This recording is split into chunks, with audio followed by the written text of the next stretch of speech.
Hello, Poisonees. Those of you who are expecting to hear episode 142 broadcast on Friday the 13th of January 2023, we're very sorry to say that this has been postponed as Nick is currently very unwell with flu. He's okay, but very rare for him. He is not up to recording this week. But don't worry, we have a backup. Now, for those binge listening to this podcast in the future, this doesn't affect you at all. The next episode will be the next episode. You can just skip ahead. But for the thousands of you who listen live every week, we love you. We did not want to leave you so unsatisfied. That's not rude, that's Shakespeare. Sexy, sexy Shakespeare. As this delay was unexpected, we've decided to release one of our Patreon episodes for free to tide you over. Patreons, I also hope to get you something a little extra this weekend too. The episode you're about to hear was first shared on the 31st of May, 2022, so it is a throwback to our summer days, and it covers one of England's most enduring mysteries, and one that we're often asked about. Our Patreon channel, for those who don't know, is packed with extra content, including new episodes every week, lots of behind-the-scenes recordings, videos, special interviews, and guest appearances. 2 tiers are available, starting at $5 a month. Feel free to check it out at patreon.com/The Poisoner's Cabinet if you'd like to hear more from us. Also, thanks to everyone for the kind messages for Nick. He loves you all. He's getting there slowly, just needs a bit more rest. And I have been round to deliver orange juice and soup and lashings of hot Negronis. We should see you next week as usual. And in the meantime, keep drinking and talking about poison.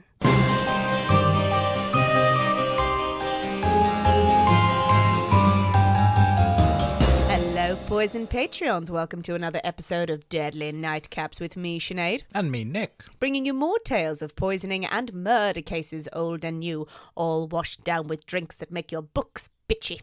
Thanks to all of our delicious, lovely new Patreon subscribers. We hope you're having a lovely week. Yes, indeed. A delightful week. And there are many new Patreons this week. Thank you very much for joining us. If this is your first one, you're a lucky person. If they've just started with this one, they'll be like, oh, Yeah. we have no context of this whatsoever. Absolutely not. Buckle in, people. Probably lured in by the promise of more videos from your good self. Well, quite, yes. Yes, the new one went out, but yesterday. Sunday. Sunday? That wasn't yesterday. I don't know what day it is. Well, this goes out on a Tuesday, dear. Oh, this does, doesn't it? I don't know what's going on or what day is it or where I am. A new one came out recently. Yes, with the delights of the Martinez that Nick was Indeed. making for everyone. Very exciting. And I was having fun editing, decided to add a little fun fact up in the screen. Yes, I noticed. But who was it who said that, that reminds me of the VH1 pop-ups? I'm like, and when they said that, it's like, yeah, it really does. yeah, don't say that. I'm young and hip. VH1.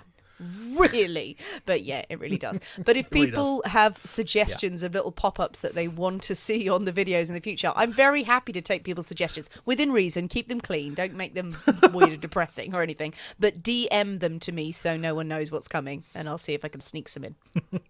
This could go very wrong. Well, how are you, Nick? Yeah, I'm all right. You're all right. Oh, well, it's a special week. A short week. Special week. A jubbly week. Because over here it is the Jubilee of the Queen, which means she's been alive for 1,000,000 years. Yes, she's been queen forever. Forever and ever. Ever and ever and ever and ever and ever. She's the longest reigning queen now, isn't she? In the history of the world ever. Yes, in the history of queens. But Yes. whether you're a royalist or not, I mean, very much not on this side.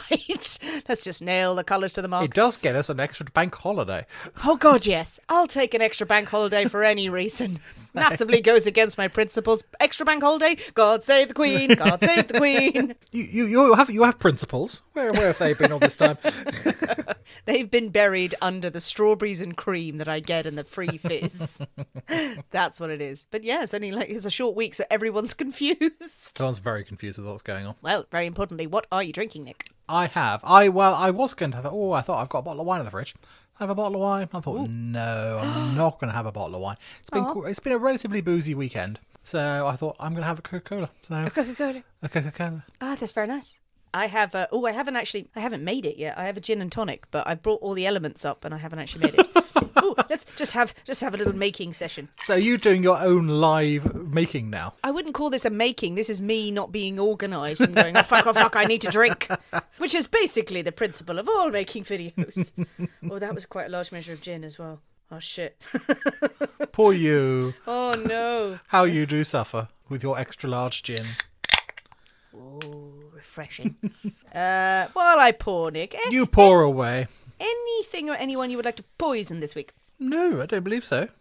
No? No, I shall let most people live. The person who gave me the wrong bottle of gin, I was quite annoying. But you got the right bottle of gin back. Yeah, but then I had to run to a place and that was far away, and then I had to queue up, and then it was very annoying. We went to a gin festival at the weekend. We Would did. we call it a gin festival? It was a gin trail. Yes. It was very pleasant. I sampled some new gin, so I bought a bottle of gin, and they gave it to me in a bag. And I got to the pub, and I was sitting there having a lovely time, and I opened the bottle of gin to show it to a friend, and it was the wrong bottle of gin. Yeah. They'd given me a pink gin. I don't want no pink gin. No. I wanted a nice London dry. So I had to get up, leave my tasty cider in the pub, traipse all the way back to the place and go, you gave me the wrong gin. The place that was 5 minutes away. It was miles and miles and miles. There was hiking involved, sled dogs, all sorts going on. Well, good, you're good. So you're gonna poison the person who sold you gin and then gave you the right one again, but still they need to die. I'm fickle in my ways.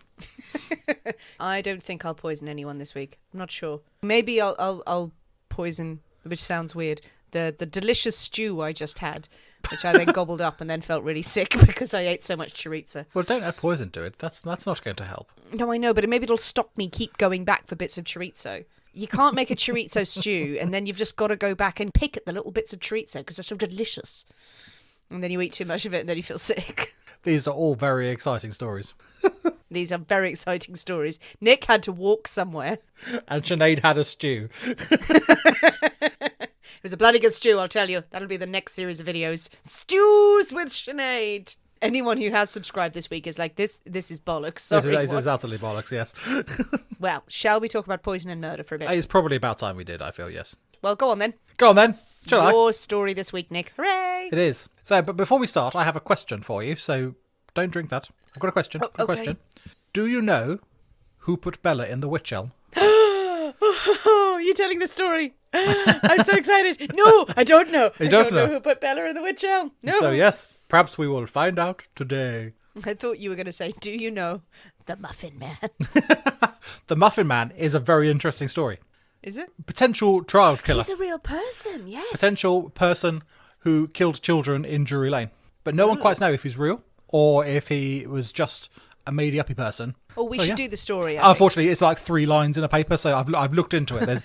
There's not enough to do a story on him. Just keep doing that sequence. Do you know the Muffin Man? So it's not the Muffin Man, but who? It's Bella. We are on the hunt for Bella today. Bella in the Wych Elm. Now, for decades, this unsolved mystery has confounded investigators and raised a whole host of explanations, ranging from the, yeah, that's possible, to the, no, absolutely not, just no.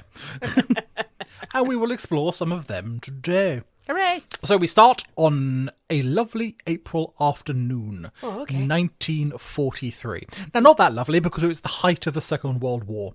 Yes, it's not the best of times. It's not the loveliest of times, but it's, as wartime afternoons go, it's perfectly pleasant. You're sitting having a lemonade in England, ducking every 6 seconds. Oh, God! Well, 4 young lads, Bob Farmer, Bob Hart, Fred Payne and Tom Willits are out in Hagley Woods near Birmingham in England. Now, the 4 young guys, they are out hunting and foraging for some extra food to try and bolster their rather limited war rations. They said they were out foraging and hunting. They were actually out practicing kissing. Possibly. Unlikely, but possibly. How do you know? How do you know they weren't practicing kissing? They just went, we're hunting and foraging. Definitely weren't practicing kissing. Right, okay, well, as we go on, you might see. There might be an explanation. Okay, right, fine. So when they're out and about hunting, foraging and kissing, Bob Farmer spots a wych elm in the forest with a large hollow in the trunk. Now, Bob suspects this is going to be the great place to find some birds' eggs. Something has nested in there, and that might supplement their diet somewhere, so he reaches inside to see what he can find. Now, his hand grips something smooth and solid in the hollow, and he thinks he has discovered a nice clutch of eggs. And as he removes his hand, he sees that what he is holding is not an egg, but a human skull. Now, how he's got a skull and an egg confused, they're somewhat different in sizes, unless we're thinking there's an ostrich in these here forests. That's what I was thinking. My God, it's the biggest egg we've ever seen. I am making this judgment entirely without looking, lads. Absolutely. Observe, you be my eyes. So out pulls this human skull. Now, unsurprising, the boys are terrified. Bob drops the skull and they run as fast as they can in the opposite direction. Now, when they eventually stop and calm down slightly, they agree that no one can know about what they have found. They swear each other to secrecy about this rather gruesome discovery. The thing is, well, they know they shouldn't have been in the woods. The land is the private estate of Lord Cobham.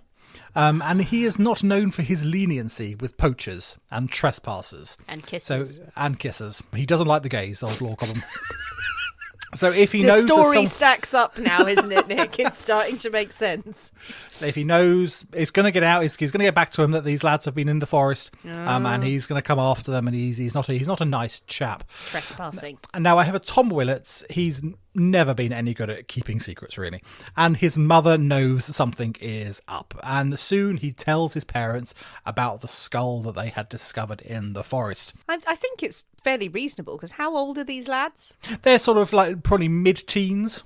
That's pretty traumatic to Absolutely. pull a human skull out of a tree. Yeah. So it's not a case of him just giggling at the dinner table. He's probably white as a sheet. And Tom's the youngest crying. of the four of them. He's the youngest one. So Baby. Absolutely. I mean, deeply traumatized by this. Now, thankfully, his parents have rather more sense, and they straight away contact the police. And Hagley Wood is quickly transformed from a quiet forest into an active crime scene. Now, as the police start to poke around the Wych Elm, not entirely sure what they're going to find, the police pull out not just the skull, but an entire female skeleton from within the depths of the trunk.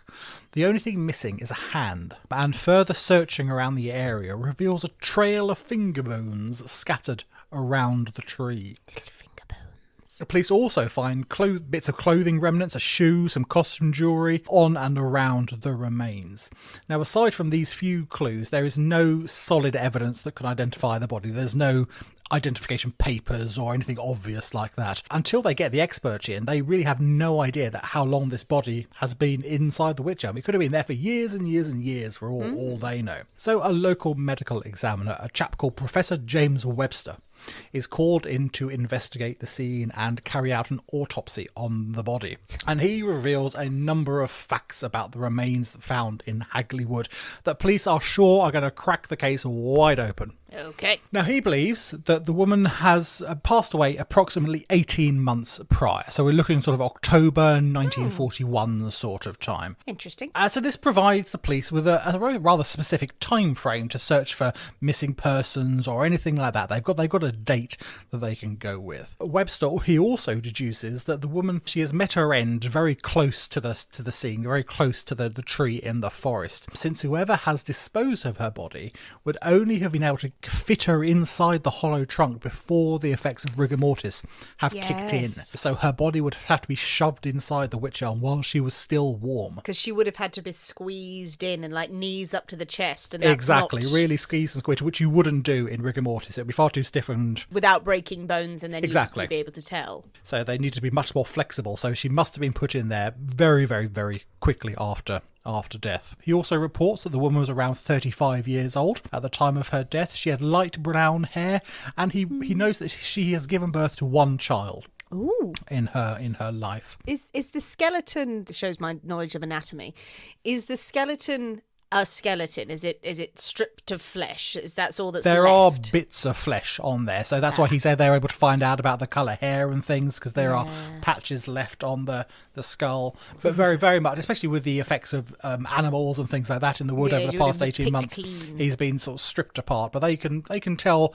quite a lot from the remains and from the state of the bones. When they put the skeleton together, they discover that she's about 5'8" in height. Now, all these facts are sort of crucial to the investigation, and they give the authorities something to go on. But determining the exact cause of death is proving much, much more difficult than they had anticipated. They thought they would find some stab wounds or a gunshot or something like that, but nothing like that is apparent in the remains. The autopsy, they actually have to rule out the possibility that this woman has taken her own life.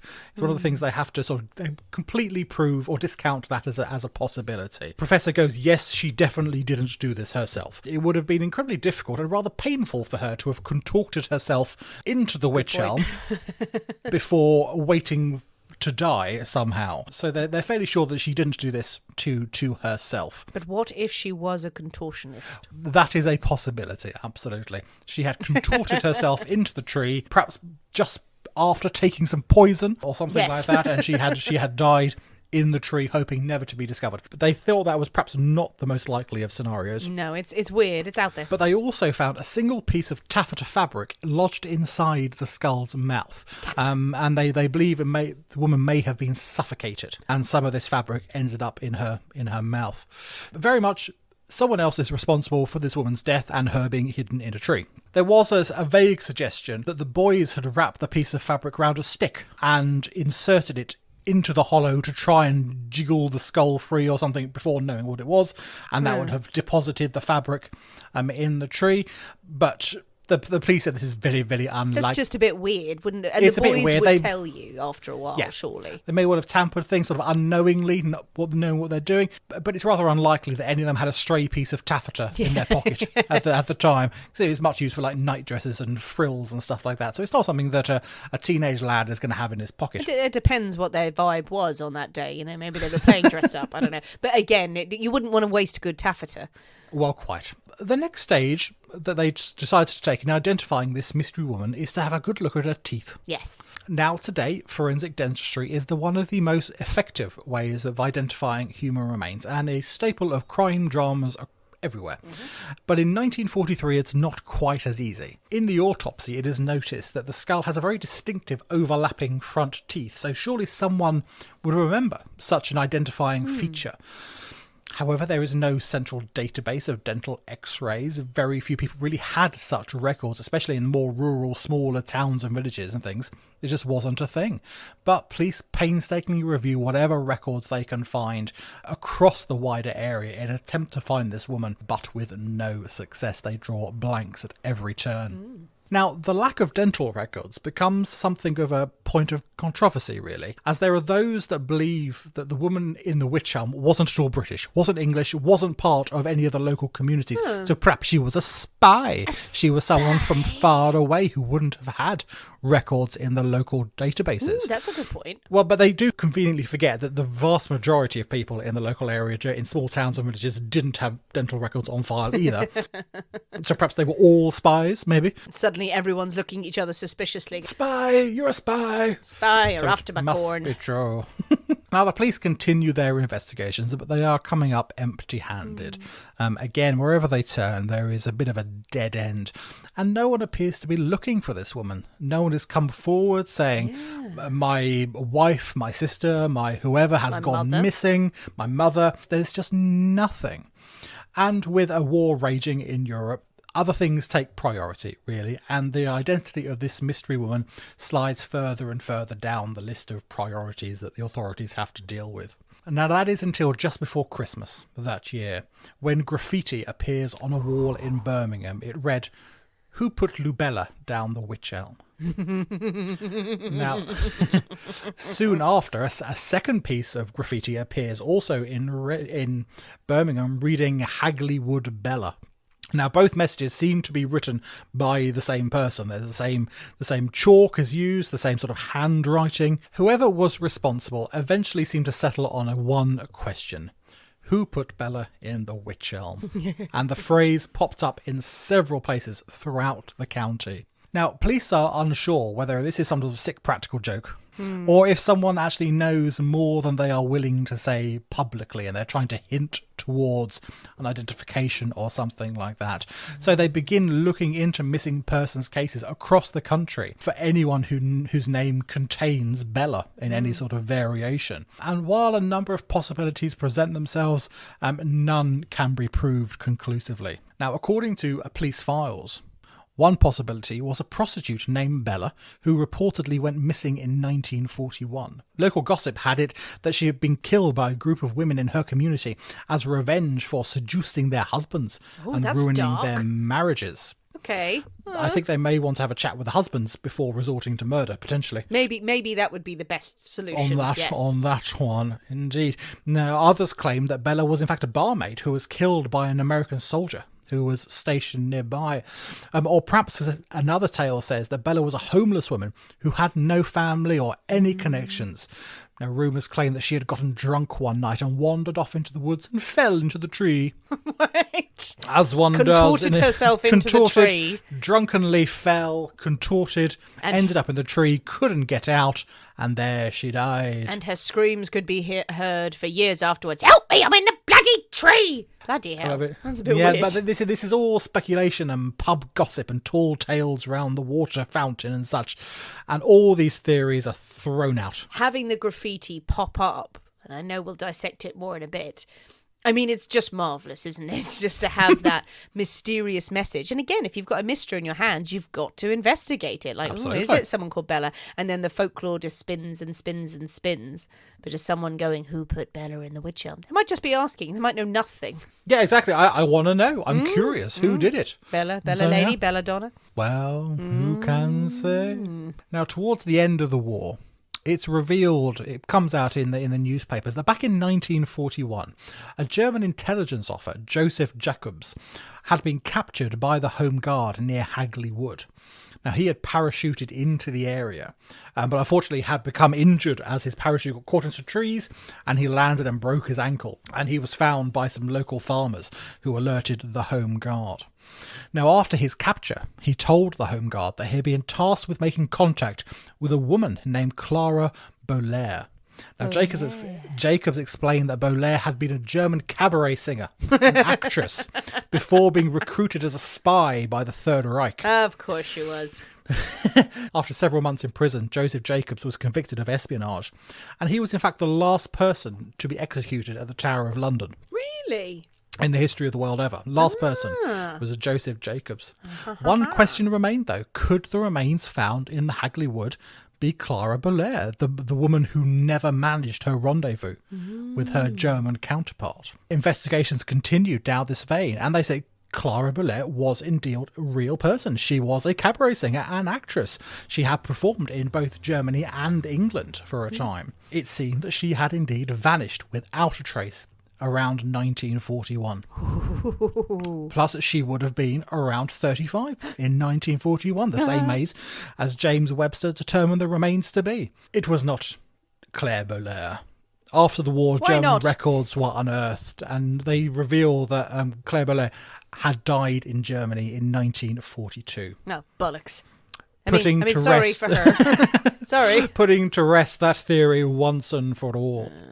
But theories of espionage don't go away quietly. In 1953... No, they go away loudly with gunfire. The opposite of what they're supposed to do. Many, many of them. In 1953, a decade after Bella had been discovered in the Wych Elm, a woman known only as Anna contacted a local paper, claiming that she had information regarding the mystery woman in the tree.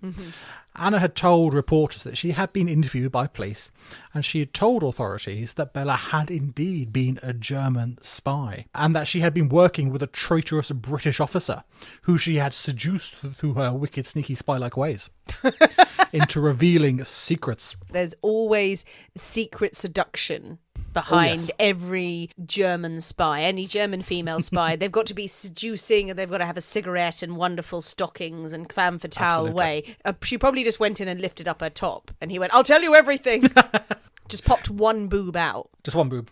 And she said, "You'll get the second boob when you reveal all the secrets." Now, the ideas of spies in the area wasn't totally implausible. There had, in fact, been numerous munitions factories in the area surrounding Hagley Woods, and it would well have been a prime target for German spies to see what was going on. Anna's story went on to say that at some point, she had asked too much of her British accomplice. And in a moment of some sort of resurgent patriotism, he had killed his lover, the spy, and disposed of her body in the woods, trying to hide his involvement in the release of these government munitions secrets. It's dramatic, but I could go with it. It's dramatic. It's lapped up by the papers. They love it. This is a fantastic story. It's very exciting. So at this point, I mean, the Cold War is rumbling along. So we're talking sort of like mid-50s. If you believed everything you read, there was a spy behind every corner, out to get you. Rather than the story focusing on this woman who had lost her life, all the papers focused on the heroism of the officer who had single-handedly foiled a Nazi plot, conveniently forgetting that he had been involved in the whole thing right from the very beginning. And just murdered a woman. I murdered the woman. She was a spy. She deserved to be shot and she deserved to I go in the see. tree. The English patriot, he was the good one. He's the one who killed her. Well done him. So if she was a spy, then just turn her over to the authorities going, yeah, I shot her because she was a spy. You don't tend to shove heroic acts into a tree. Yeah, it does seem like you're trying to hide something at that point. Yeah, don't buy it. Well, no, indeed, despite all these exaggerated reports in the press, there is actually no evidence for any of it. And the police drop it and the story fades away. A further theory was mooted in the late 40s and comes from Margaret Murray. Now, do you remember Margaret Murray? What? No. We have encountered her before. Margaret Murray. Margaret Murray. It does sound familiar, but I can't. I'm lying. Also, we have come across her once before. Professor of philosophy at University College London, Okay. expert in Egyptology, anthropology, historian, president of the Folklore Society. Yes. She is an expert in the occult. yes, with the farmy pitchforky man. The farmy pitchforky man. Yeah, it shows how much I know that episode. No, the pitchforky farmy man. She knew all. Oh wow. Charles Walton, I think, is the chap you're... No, farmy pitchforky man is what was on his gravestone, despite the protestations of his family. Margaret Murray, she is an expert in the occult, architect of several now questionable theories surrounding English and European witchcraft. I like her because she's always showing up with some mad shit. Yeah, absolutely. Now, despite she is a fiercely intelligent woman, has expertise in a huge number of subjects, but Margaret has never come across a problem that didn't have one simple and obvious solution. Witches. Witches did it. Witches did it. Absolutely. There are witches. Shows up at the crime scene in a cloak. In the cloak, witches. Throws down a smoke bomb. Witches. She writes articles in numerous papers and publications theorising that the real answer to Bella's end lay in the fact that one of her hands was detached from her body Okay. and its fingers scattered around the Wych Elm. She cites occult ritual Of course. you may know as the Hand of Glory, in which the hand of a person who had perished on the gallows, which Bella hadn't, could be used for supernatural purposes. There's no way that she could have been hanged and then shoved in the tree. I think you would find various bones broken in the neck and things. So yeah, there you go. I was just like, oh, she was hanged and then shoved in the tree. Then it would be the hand of God. But that's a technicality, I think, that's giving this theory far too much credence. You know what happened? A rabbit pulled that hand out. When I'm a vegetarian, what am I doing? A fox came along and said, I'll handle this. And sprinkled some bones about after it picked the flesh. Yeah, see, there have always been rumours of witches' covens meeting in Hagley Wood. Ooh, yes, okay, good. There are stories of witches' covens meeting in every wood throughout England as a story of a witch's coven. And Murray is convinced that Bella had been a witch who had been slain by her coven in some ritual sacrifice. Now, as evidence, proof of her beliefs, Murray points to the 1945 case of Charles Walton, the man who had been pitchforked to the ground on Meon Hill in what she says was exactly the same, an occult ritual of sacrifice to replenish the earth. Hagley Wood and Meon Hill are about 30 miles apart. Okay. How could this possibly be coincidence? That two such obviously witchy things have happened in such a small area of Worcestershire. It points to a witch conspiracy that spreads way beyond this little quiet corner of the realm. No question about it. I have questions. The press and the public have no questions. They go, yes, it's the witches, it was the witches, it was the witches. They can do what they like, quite frankly. Yes, this is great. Absolutely. This is a fantastic story. Riches, rituals, hands of glories, murder, all the good stuff, all the great stuff. The police, however, are less convinced. Just sitting behind the desk, arms folded, and people coming in, witches, casting down pamphlets, going, witches, it's all going, no. They don't find a huge amount of evidence, no evidence for any of this, and they quietly put all this in a big folder called Maybe. And it goes to one side on the shelf. That's a great expression, Nick. I'm going to put this in the maybe folder. Maybe pile over there. And we will come back to that later. Yeah. The maybe pile. It's in the maybe pile. Though Bella has never been identified, the case has never been forgotten. In 1999, an obelisk that stands in the grounds of Hagley Estate was graffitied with the same familiar phrase, "Who put Bella in the Wych Elm?" Who put Bella in the Wych Elm? Modern forensic techniques and DNA analysis and such like are more convinced that they could get closer to the truth. There are people out there going, yes, we do some DNA analysis, we can find out where she came from, if there's any family trees and roots and all this sort of stuff. But Bella is missing. What? Her remains are nowhere to be found. Oh, that I didn't know. What? After the autopsy, her remains were sent to storage, just in case they were required for further examination, further testings, and they have been lost. Over time, or perhaps spirited away. No. Maybe lost. Perhaps they will rock up. Perhaps they are sitting in some dark, dusty storeroom of a university somewhere in a box of remains. That was and no one knows what they are. Badly marked, no marks at all. A box of bones in a storeroom somewhere. No one knows who Bella is or who put her in the Wych Elm. Da, da, da. There we go.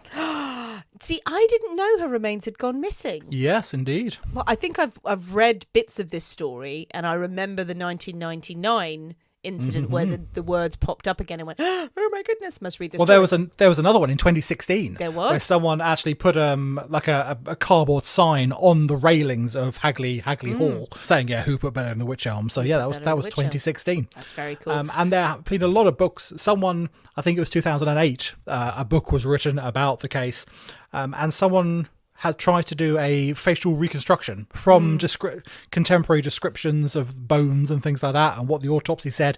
They tried to put a face to it, but without an actual skull or anything. That seems like a tall order to do it from descriptions of bones. Yes, there's no real way you could do it. That seems like a bit of a wing and a prayer to get that right. But it shows that there's still such a fascination with fascination with the case. Well, I think that mysterious graffiti, it's quite possible that someone did know who she was and was saying, who put Bella in the Wych Elm.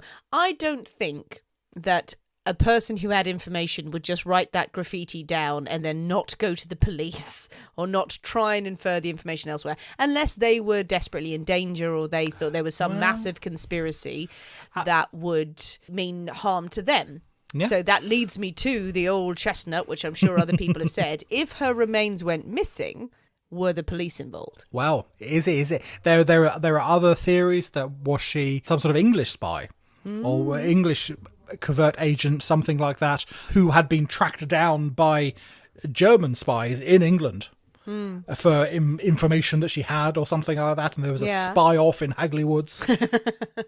And then her remains were spirited away and are sitting in the depths of MI6 or something. Well, that's the thing, because I don't know that I buy into the spy element of it as much. It's quite possible that you're trying to cover your tracks. It's not, I'm sorry, I know they're listening, but it's not Russia, for God's sake. It's like if someone died and they had a past, you would make up a cover story for them. You would have a reason. You would be like, oh yeah, this is so-and-so, they live down the street. You're not going to leave it open to suggestion that they're a spy. It makes me more inclined to think that some tragedy befell this woman. Yeah. That she was murdered or she was killed, and maybe the authorities were involved. And so we don't know. And maybe that's why her remains have disappeared, because give it time, someone's going to identify her. And maybe that's why people are writing on the wall, who put Bella in the Wych Elm. We can't actually say, and we can't go to the police, but we all know who did it. Maybe. But yes, it's already creepy indeed. Or was it witches? It could well have been witches. Yeah. I do love Professor Murray. I mean, she's great. She's like Arthur Conan Doyle turning up going, fairies, it was fairies, constantly it was fairies, absolutely everything was fairies. But yeah, if there's any weird death, she can rock up and just go, yeah, it was witches, definitely witches. The hand was clearly... It was taken by an animal or something like that. It's taken by an animal, and if the bones are scattered around there, then it's been picked clean, it's been eaten. Usually, to be fair though, most of the animals in the woods would eat the bones. So... They would eat the bones, so that's a little bit weird, but maybe... I don't know. Maybe someone found the hand another time. Maybe someone reached in, pulled out a bloody hand, dropped it, ran away and said nothing, and then the hand was just scattered on the ground. Scattered around, yeah. Ooh. Yeah, but it's something we'll never know. And I want to know. That leads me to my other theory, Yes. Well, tell me. is maybe who put Bella in the Wych Elm is a reference to how she died. Who put Belladonna in the Wych Elm? Was she poisoned? Was she poisoned in the Wych Elm? Was there poison involved? Was she poisoned and her body was stuffed into the Wych Elm because she was given belladonna or something else? Yeah, Poetic. Poetic. It seems like however she died, it seems like a very strange way of disposing of a body. It does seem like a weird way of doing it. I mean, why would you? It seems like a lot of effort. I mean, a Wych Elm is pretty huge. Though. They're huge. And there's pictures. I don't know if the tree is actually still there, but there are certainly pictures from it at the time. And it is this massive, great, terrifying thing. And it's not like a hollow ground level. It's a hollow way up. So there'd be some sort of ladders involved or climbing. And climbing with a dead woman over your shoulder is going to be quite difficult, I would imagine. Yeah. Is it sort of like what's harder, digging a big hole or shoving her in a tree? Absolutely. You're in the middle of the woods. Find a ditch or something if you need to dispose of a body. I suppose, though, if it's dug underground, you've got the risk of a shallow grave, animals digging it up, found much more easily than a body in a big old tree. Oh, that's just weird. Yeah, and if it wasn't for these lads doing a bit of poaching, trying to get some eggs for the breakfast or whatever, then she may well never have been discovered at all. So it's and considering that no one was supposed to be on this land, was private land, it was a private estate, it's not public, no one was supposed to be in there. So perhaps it was Lord Cobham. That's it. It could have been Lord Cobham, and that's why no one really knows, because he paid everyone off. He was a rich man. He put the servant girl in the tree because she shunned his advances, or was heavy with child. That was it. She had his baby, and he took his heir to the Cobham throne. Apparently he's a king now. King of Worcestershire. He made the sauce, and then he shoved her in the tree, and no one will know. And again, it's private land, so or someone puts it in there, so he's blamed. Oh, what a love triangle is going on here. It's amazing. It's such a good, fascinating story. It's a great story. Needs a song about it. Write a song. Go on, write a song. I will. I'll do it in a minute. Make sure you have a verse about pitchforky death. Pitchforky death, man. And then Bella died. It's going to be a masterpiece. Classic. What do you think, people who put Bella in the Wych Elm? What do you think happened to this woman, to this skeleton, this being who was found in this massive tree in the middle of the woods? Do you think she was murdered in a cold-blooded act of crime and the fact that it happened during the war is just a coincidence? Or do you think it's linked to the war? Do you think this is a war crime? Do you think that she was a spy, or she was consorting with spies? Was she foreign? Was she local? What could have happened to her? What do you think about the graffiti? Was it just some people stirring up a bit of mysticism, which, face it, me and Nick would totally do if we could. Absolutely. We'd be writing all sorts of meaningful messages around mysticism. Or was she a witch? Was she a witch? Was it the hand of glory that was guarding her resting place, and then it was knocked over and now suddenly she was found? Or did someone know something about Bella or about the Wych Elm? Tell us what you think. Jump on the comments of this episode and share all your thoughts and your theories. Any good samples of stories or films or songs that she has been immortalized in. There is a very good book called The Wych Elm by Tanya French. A very, very, very good novelist that I've read. It's quite a long, detailed book, but it's a very good story based on this crime, about a body found in a tree and kind of what's happened, and it's a sort of a family drama. It's really well worth reading. It's very good. But yes, are there other stories about Bella and the Wych Elm that you'd like to share? Tell us your thoughts. Send us suggestions of more stories that we can be covering in the weeks to come, more cocktail videos that you'd like to see, and little messages you'd like to see pop up on the videos. And don't forget to tell all of your friends about the Poisoner's Cabinet and bring them along on this journey. Thanks for listening, guys. We will see you on Friday for the main episode. We will see you next week for more Deadly Nightcaps. But in the meantime, keep drinking, keep talking about poison, and remember, your loved ones are trying to kill you. Bye.